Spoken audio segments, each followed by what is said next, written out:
Hello everyone and welcome back to our channel. So for today's video, ang gagawin natin ay ang division involving fractions.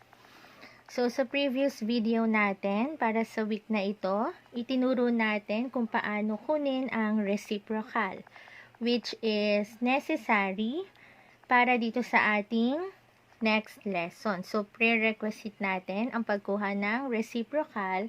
At the same time, kailangan natin yung skill natin sa multiplication of fractions. So, let us now start with our lesson. So, ang una nating ipapakita ay ang pagde-divide ng fraction to fraction. So, parehong fraction. Halimbawa, we will divide 3/5 divided by 1/10. So, in dividing fractions, lagi nating tatandaan na ang unang given natin na fraction ay ang tinatawag na dividend. At ang second given naman ay ang tinatawag na divisor. Okay, so this time, we will copy first our dividend. So, kukopyain lang natin ang dividend natin na 3/5 and then get the reciprocal of our divisor, which is 10 all over 1. So, kung nakakalimutan natin or kung hindi pa natin masyadong namamaster kung paano kunin ang reciprocal ng fractions, mixed numbers, at ng whole numbers, meron tayong video na ginawa. So, ilalagay natin yung link sa ating description box. So, after natin kunin ang reciprocal ng ating divisor, we will now proceed to multiplication. So, automatic yan ha. After natin kunin ang reciprocal ng divisor, ito, we will now proceed to multiplication. And then, after that, pwede na tayong mag-multiply. So, we will now proceed to multiplication. So, meron din tayong videos kung paano mag-multiply involving fractions. So, for this time, pwede tayong mag-cancel. So, we will use cancellation. Yung cross cancellation natin. Dahil nakita natin dito na si 10 at si 5 ay divisible pareho by 5. So, we will divide 5 by 5. That will give us 1. 10 divided by 5 is equal to 2. And then, let us now proceed to multiplication. 3 times 2. And then, for the denominator, 1 times 1. So, 3 times 2 is equal to 6. 1 times 1 is equal to 1. So, since ang ating answer here is 6 all over 1, ibig sabihin, we can simplify this with the final answer as 6. Kasi 6 all over 1 is equal to the whole number 6. Okay, so gawa pa tayo ng another example in dividing fractions. So, halimbawa, 10/12 divided by 4/3. So, again, let us first rewrite or copy our dividend, 10/12, and then get the reciprocal of our divisor, that is 3/4. And then, proceed to multiplication.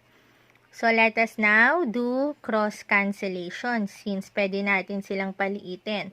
So, yung cross cancellation, mahalaga siya para yung pagmumultiply natin, yung process ng multiplication ay mas maliliit na yung numbers natin. Mas maliit yung chance na magkamali tayo dahil maliit na yung numbers na minumultiply natin. At the same time, in cross cancellation, nagiging simplest form na yung ating final answer dito. So, let us now do cross cancellation. So, let's start with 10 and 4. They are both divisible by 2. Ang GCF nila ay 2. So, we will divide 10 and 4 by 2. 10 divided by 2 is equal to 5. 4 divided by 2 is equal to 2. Next, C12 at C3. Ang GCF nila ay 3. So, we will divide both the number 12 and 3 by 3. So, 3 divided by 3 is 1. 12 divided by 3 is 4. Then, let us now proceed to multiplication. So, let's copy 5 times 1 all over 4 times 2. What is 5 times 1? That is 5. 4 times 2, that is 8. So, meron pa ba tayong pwedeng i-divide by 5 and 8? May GCF pa ba sila? Wala na. So, ibig sabihin, 5/8 is already in its simplest form. So, ito na ang ating final answer. Okay, another example. 8/9 divided by 2/9.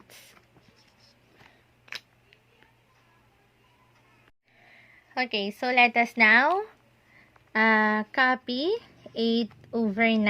Then get the reciprocal of 2/9. That's 9 all over 2.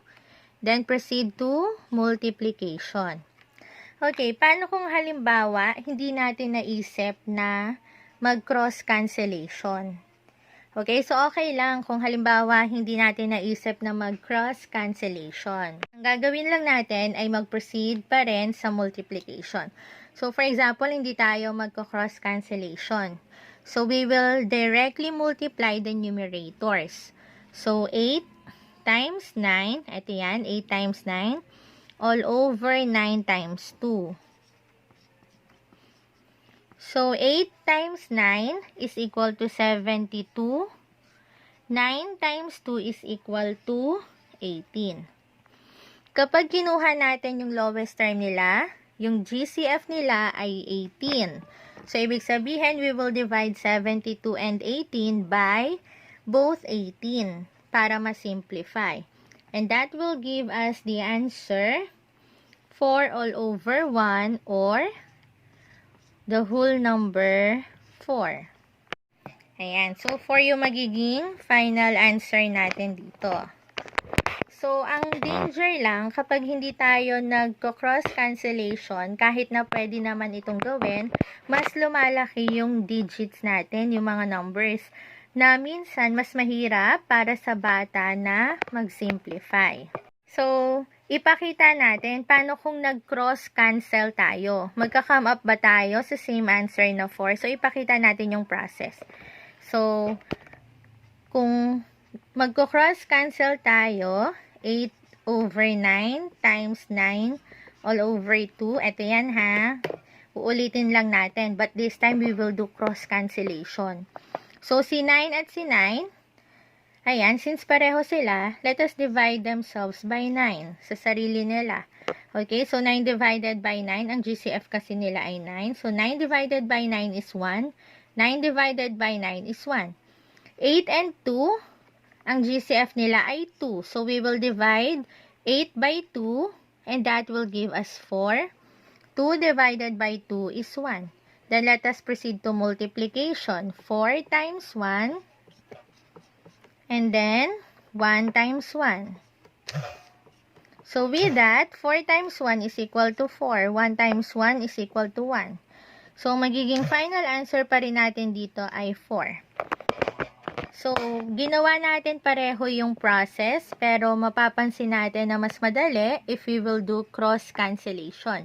Okay? Kasi hindi na tayo magmumultiply ng malalaking numbers. So, direct na tayo. Okay? And the answer agad dito ay simplified form. Hindi na natin kailangan mag-lowest term. Okay? So, ganyan kadali kapag gumagamit tayo ng cross cancellation. But still, nasa sa inyo yon kung saan kayo mas komportable na mag-divide and multiply ng numbers. Okay, so let us proceed to our next example. What if we are going to divide a fraction and a whole number? Okay, so for example, our task is to find the quotient of 7 12s and 14. So again, dun sa lesson natin in getting the reciprocal, okay, so si whole number, kailangan natin siyang i-equate. Gawin natin siya na fraction form by adding 1 to its denominator. Kasi diba, we all know naman that any number divided by 1 is equal to the number itself. So, 14 divided by 1 or 14 over 1, kapag sinimplify, it is still equal to 14. Okay, so Since hindi tayo makakapag-divide ng fraction to whole number, we need to add 1 as the denominator of our whole number. And then, by adding 1, we can now see na pareho na silang fraction form. So, we will now proceed to the next process. So, copy, okay, the dividend, 7/12, and then get the reciprocal of the whole number 14, okay, by adding 1 to its denominator. So, ang kabaligtaran na niya, ang reciprocal niya ay 1 all over 14. So, diniscuss natin to ha sa lesson natin ng reciprocal. And then, proceed to multiplication. Okay, so again, by looking at our fractions, meron tayong pwedeng i-simplify by doing cross cancellation. That is 7 and 14. So, 7 and 14 are both divisible by 7. Ang GCF nila ay 7, greatest common factor. So, we will divide 7 and 14 by 7. So, 7 divided by 7 is 1. 14 divided by 7 is 2. Then, let us proceed to multiplication. So, 1 times 1 all over 12 times 2. So, 1 times 1 is equal to 1 all over 12 times 2, that is 24. Since 1 is our numerator, therefore, it is already in its simplest form. So, our answer here is 1 all over 24. Okay, what if ang whole number ang nauna? So, pagbalik rin naman natin. Paano kung 14 divided by 7 all over 12? So, kapag ganito ang ating given, again, ang whole number natin ay lalagyan natin ng 1 as its denominator. Okay, since any number divided by 1 is equal to the number itself. So, mag-a-add lang lagi tayo ng over 1 sa ating whole number. Then, let us rewrite 14 all over 1. Then, ang kukunin natin pa rin na reciprocal ay laging kay divisor. So, ito, ang kukunin natin ng reciprocal. So, the reciprocal of 7/12 is 12 all over 7. And then, let us proceed to multiplication.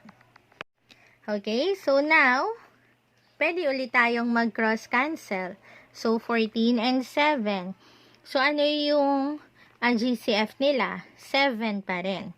So, 14 divided by 7 is equal to 2. 7 divided by 7 is equal to 1. Now, let us proceed to multiplication. 2 times 12 all over 1 times 1. So, 2 times 12 is equal to 24. All over 1 times 1 is equal to 1. So, any number divided by 1, the answer is always the number itself. So, ang simplified form nito ay 24. Ayan. So, ang ating final answer ay 24. And that is different from 1 over 24 ha. Magkaiba yon sa kanina.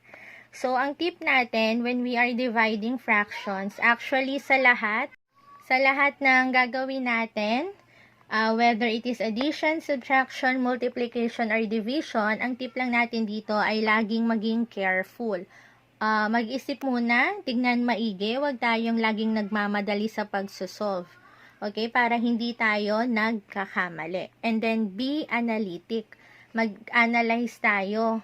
Okay, so isipin natin muna, tama ba ito? Okay, so paano ba natin nakuha ito? Are we doing the right process or not? So, dapat lagi tayong nag-iisip ng mabuti.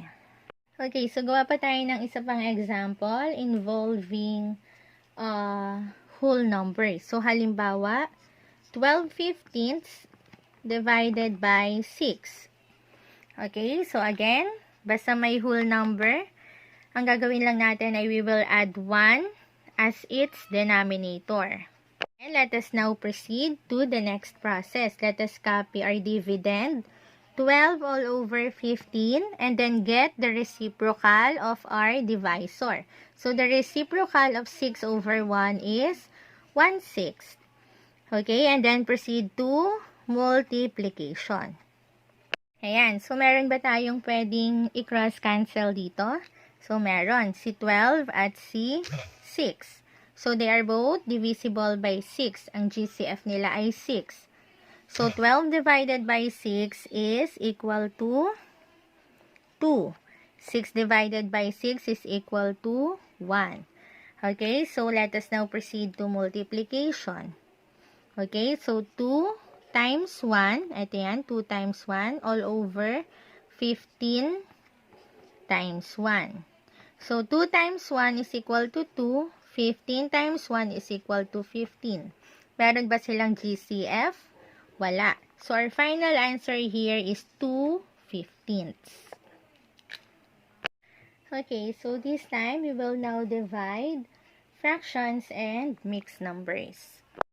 So, how are we going to divide mixed numbers and fractions? So, let us now write our given. 5 and 5/8 divided by 3/4.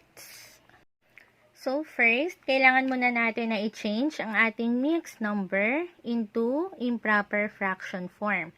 So, meron tayong video ha kung paano ginagawa yon. So, let us now proceed. So, 8 times 5 is equal to 40 plus 5, that is 45. All over 8. Okay, then after that, let us get the reciprocal of our divisor. So, that is 4/3. And then proceed to multiplication. So, ito lang ang tip natin. When we are dividing involving fractions, dapat lahat ng given natin ay naka-fraction form. So, kapag whole number, kailangan maging fraction form by adding 1 to its denominator.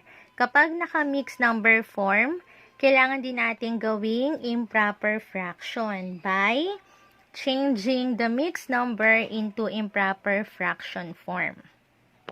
Okay, so now we can now proceed to multiplication. But then, magko-cross cancel muna tayo. So, 45 and 3, ang GCF nila ay 3. So, 3 divided by 3 is equal to 1. 45 divided by 3 is equal to 15. 4 and 8, ang GCF nila ay 4. So, 4 divided by 4 is equal to 1. 8 divided by 4 is equal to 2. Okay, so, dahil nakapag-cross cancel na tayo, pwede na nating i-multiply. So, 15 times 1 all over 2 times 1. 15 times 1 is equal to 15. 2 times 1 is equal to 2. Okay, so dahil ang ating final answer dito ay naka-improper fraction form, kailangan natin itong i-change into mixed number form. And meron tayong video kung paano natin ito ginagawa. So, ilalagay na lang natin yung mga link natin sa description box below para dun nyo na lang balikan kung paano ba ito kinukuha. So, 15 all over 2, ang improper fraction form niya ay 7 and 1/2. So, hindi na natin ipapakita yung process kung paano natin ito change dahil meron na tayong video na nagtuturo kung paano ito gagawing mixed number. And then, for our last example, paano naman if we are going to divide mixed number by a mixed number? So, for example, 3 and 3/5 divided by 1 and 3 all over 15. Okay, so dahil parehong mixed number ang ating given, kailangan natin silang i-change into improper fraction form. So, let's start with our dividend. 5 times 3 is equal to 15 plus 3, that is 18, all over 5. Divided by 15 times 1, that is 15, plus 3, that is 18, all over, copy the denominator, 15. And then, dahil pareho na tayong may fractions dito, pwede na tayo ulit na mag-proceed sa process natin. Let us copy our given, 18 all over 5. Then, get the reciprocal of 18/15. that is 15 all over 18. Then change to multiplication. Then after that, pwede na tayo mag-cross cancellation. So si 18 and 18, ang GCF nila ay both 18. So 18 divided by 18 is 1. 18 divided by 18 is 1. 15 and 5, ang GCF nila ay 5. So 5 divided by 5 is 1. 15 divided by 5 is equal to 3. So again ha, ilalagay natin sa description box natin lahat ng mga videos natin kung paano mag-change to ng mixed number to improper fractions and vice versa. Then, kung paano yung cross cancellation, paano yung multiplication, and paano yung mga mag-lowest term and pagkuha ng GCF. So, lahat yon i-add natin sa ating link mamaya.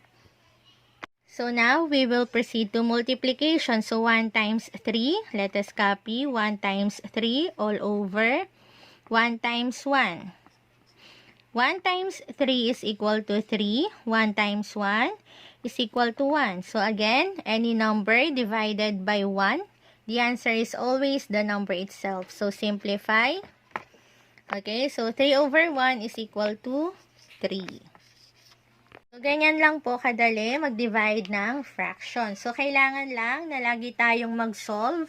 Okay, yung mga practice exercises dapat ginagawa natin para mahasa ang skill natin in dividing fractions. So, nawa, marami ulit tayong natutunan ngayong oras na ito at salamat sa inyong panonood sa ating video. Thank you!